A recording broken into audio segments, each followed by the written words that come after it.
Do you know there are defenders of Savile out there on the internet? What was it Sonia Poulton told us about that? When they tried to get a political movement going to legalise the PDFs, the exchange, pie. Yeah. Pie. But I think some people are suggesting Savile didn't do it. People are ingrained in certain beliefs. I mean, my granny would probably, if she was still alive, would probably insist that Savile didn't do it. She was, watching him 24/7. He was like the biggest celebrity in the country, wasn't he? Yeah. It shatters someone's belief system when they are confronted with something like someone you've idolized for most of your life, who you think is one of your biggest celebrities ever, is actually a complete and utter monster. It's like George H.W. Bush when he was fighting the war on drugs. He hosted a dinner. And at that dinner party, one of the people said to him, you're posing with all these cocaine seizures, fighting the Pablo Escobar Medellin cartel, he's the boogeyman. On the other hand, you're bringing it in through the CIA, the Contras, supporting them because, Iran-Contra and all that stuff. How can you get away with that? And he said, in the eyes of the public, it's so far beyond what they can perceive that the guy who's the president, who's the good guy, who's fighting the war on drugs, could possibly be bringing it in through the intelligence agencies. He said it's so far removed, you could say that to someone in plain day, and they would never believe it. So is that how Savile got away with it? Because it was just so mad that the most famous guy on TV in Britain was doing all this. Savile got away with it. The answer to that is extremely complex and falls back on his connections, which I can go into more detail, goes back to how he had structured anyone reporting him to the police to feed back to his lunch club officer, which I can go into in more detail. And the survivors, like how frightened they were, like in Stoke Mandeville Hospital, for example, it's documented that nurses, if Savile was trying to fiddle with some disabled little girl or something, and that girl complained to the nurse or wrote something on a note and tried to pass it to a doctor, and then the nurses would just come back and say, that's Jimmy. He's raising millions of pounds. What can we do about it? That's Jimmy. That's just the way he behaves.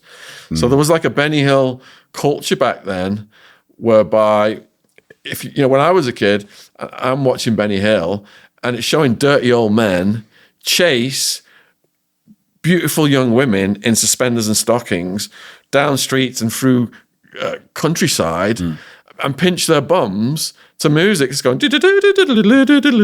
So moral relativism again. You're getting maladjusted, warped by the BBC and these other people who are putting out these perverted programs to think this is normal. And grannies and people who go way back to before that era look at Savile's, was it his assistant or his secretary, who to this day thinks he's innocent. Because it would shatter her belief system to think that he'd done it. So to get into more detail then about how Savile got away with it. So Savile had a weekly lunch club for the Leeds police. And there are beliefs that some of the girls, the teenagers, he was passing them on to them as well. Whenever anyone complained about Savile across the country, those notes through the police would end up on the lap of one of Savile's pals from his weekly lunch club. And hey-ho, they subsequently disappeared. So he was insulated in that respect. But he was also insulated because of the powerful connections he had, and people were so scared to report him because they feared what would happen to them.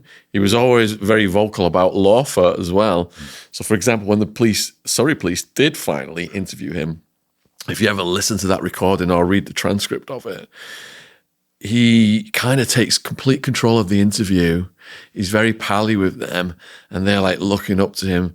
They're very respectful, but he gets more sinister towards the end where he's like, I'm quick to get anyone at the Old Bailey, and I want everyone to know I've got top lawyers and all that. Yeah, he's saying all these scary things.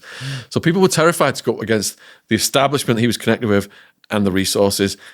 Papal knighthood, knighthood from Thatcher and the Queen, Freemason, all kinds of connections, his links to the army, the Marines. That's how he came in under Mountbatten. You know, Mountbatten was doing stuff with the Marines, and he would just basically walk into Buckingham Palace and waltz around. 91% watching Heretics clips are not subscribed. Quick favour, hit subscribe. Free, takes 2 seconds, and helps us question everything together.